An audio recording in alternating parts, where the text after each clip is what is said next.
여러분의 하루는 어떠셨나요? 밤이 깊어질수록 마음 한켠이 차분해지는 이 시간. 책 그리고 밤의 첫 방송을 시작합니다. 매주 금요일 밤 이렇게 찾아와 여러분과 함께 책 한 권을 나누려고 합니다.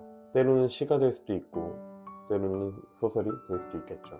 바쁜 일상에 지친 마음을 달래주는 책의 한 구절이 우리에게 작은 위로가 되길 바라며 이 방송을 시작하게 됐습니다. 오늘 첫 방송에서는 류시화 시인의 마음 챙김의 시를 함께 읽어보려고 합니다. 이 책은 류시화 시인이 긴 시간 동안 수집한 동서양의 마음 챙김 시들을 엄선하고 번역해 펴낸 특별한 시집입니다. 책에는 수많은 아름다운 시들이 담겨 있지만 오늘은 그 중에서도 특별히 마음에 와닿는 세 편의 시를 골라보았습니다. 고요한 밤, 이 시들이 여러분의 마음에도 잔잔한 울림을 전해줄 수 있기를 바랍니다. 첫 번째로 읽어볼 시는 2020년 노벨문학상 수상자인 루이스 글릭의 눈풀꽃입니다. 루이스 글릭은 자연과 신화, 그리고 일상의 순간들을 섬세하게 포착해내는 시인으로 잘 알려져 있습니다. 특히 그녀의 시에 자주 등장하는 식물과 꽃들은 단순한 자연물이 아닌 인간의 삶과 존재에 대한 깊은 통찰을 담아내는 매개체가 되곤 합니다. 류시화 시인은 이 시에 대해 이렇게 말합니다. 눈풀꽃은 인생이라는 계절성 장애를 겪으며 잠시 어두운 시기를 지나는 사람들에게 읽어주고 싶은 시다. 우리 모두는 살면서 때때로 긴 겨울을 지나기도 합니다. 하지만 그 겨울이 지나면 반드시 봄이 온다는 것. 그리고 그 봄을 기다리는 동안에도 우리는 여전히 살아있다는 것. 이 시는 그런 이야기를 들려주고 있는 것 같습니다.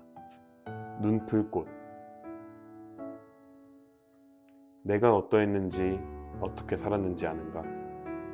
절망이 무엇인지 안다면 당신은 분명 겨울의 의미를 이해할 것이다.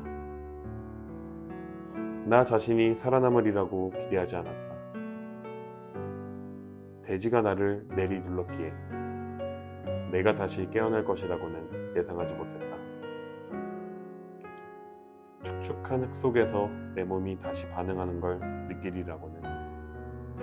그토록 긴 시간이 흐른 후 가장 이른 봄의 차가운 빛 속에서 다시 자신을 여는 법을 기억해내면서 나는 지금 두려운가?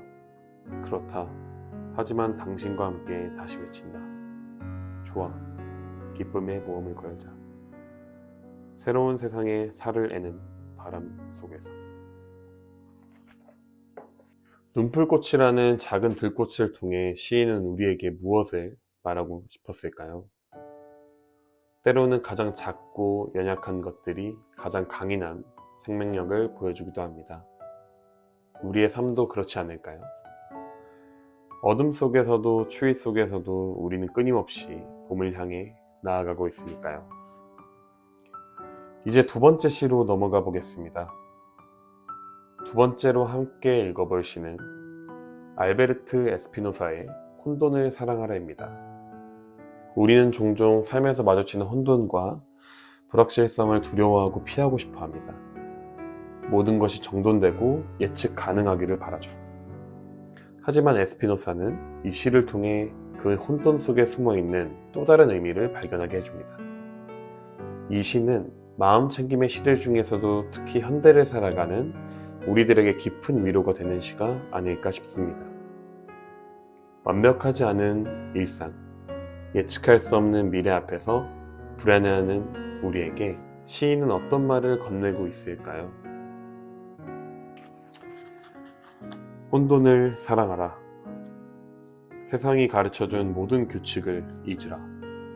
너 자신의 세계를 창조하고 너 자신의 언어를 정의하라. 너의 혼돈을 억압하는 대신 사랑해야 한다. 만약 너의 혼돈을 사랑한다면 이 세상은 해답을 주지 못할 것이다. 해답은 네 안에 있다는 걸 발견하게 될 것이다. 너의 가장자리를 두려워하지 말라. 누군가가 너를 이해할 수 없다고 하면 그에게 말하라. 나의 혼돈을 사랑하라고. 너의 혼돈에 질서를 주입하려고 하는 세상에 반역하라. 너가 존재한다는 것을 알리기 위해 세상을 힘껏 두드려야 한다. 두려움은 단지 아직 풀리지 않은 의문에 불과할 뿐.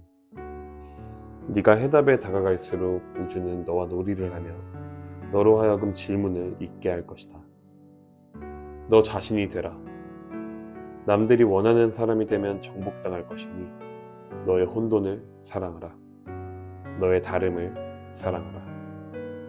너를 다르게 만드는 것, 사람들이 너에 대해 이해하지 못하는 것, 사람들이 너에게 바뀌기를 원하는 것, 너를 유일한 존재로 만드는 그것을 사랑하라. 때로는 우리 삶의 가장 아름다운 순간들이 계획하지 않은 순간에 찾아오기도 합니다. 완벽하지 않기에 더욱 특별해지는 순간들, 혼돈 속에서 피어나는 예기치 않은 기쁨들. 시인은 그런 순간들을 받아들이고 사랑하라고 이야기하는 것 같습니다. 이제 마지막 시를 읽어보도록 하겠습니다. 마지막으로 읽어볼 시는 메리 톨마운틴의 우리에게는 작별의 말이 없다 입니다. 모든 만남에는 헤어짐이 있다고들 하죠. 하지만 때로는 그 헤어짐이라는 것이 정말 끝일까요?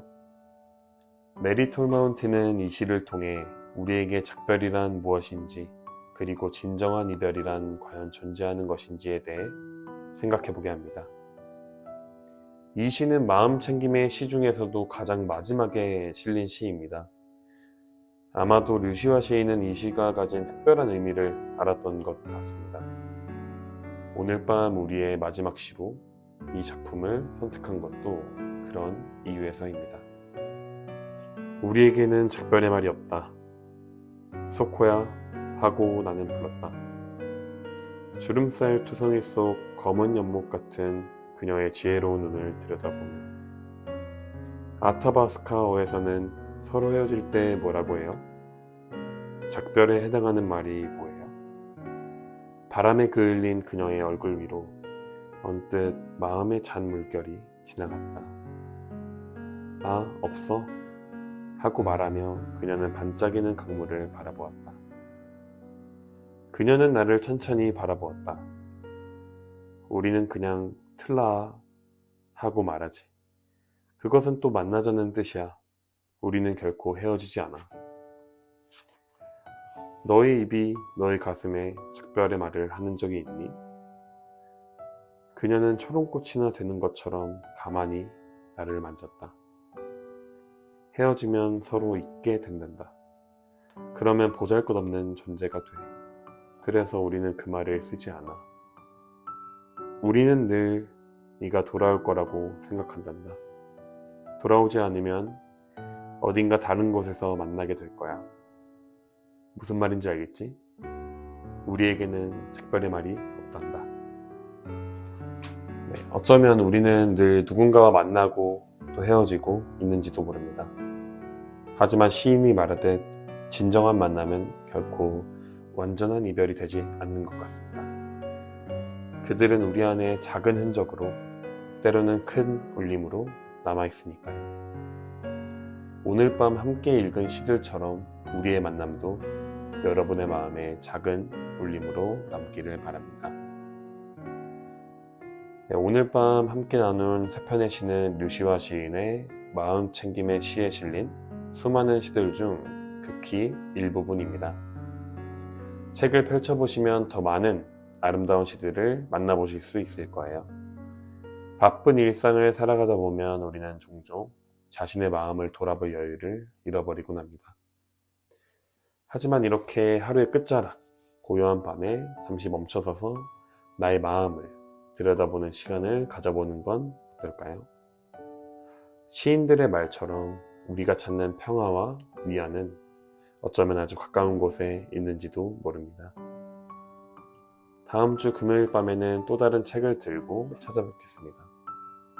어떤 이야기로 여러분을 만나뵐 수 있을지 저도 기대가 되는데요. 다음 주에도 여러분의 밤이 조금 더 특별해질 수 있기를 바라며 준비하도록 하겠습니다. 오늘의 시들이 여러분의 마음에 작은 위로가 되었기를 바랍니다. 다음 주 금요일 밤에 다시 만나겠습니다. 편안한 밤 되세요.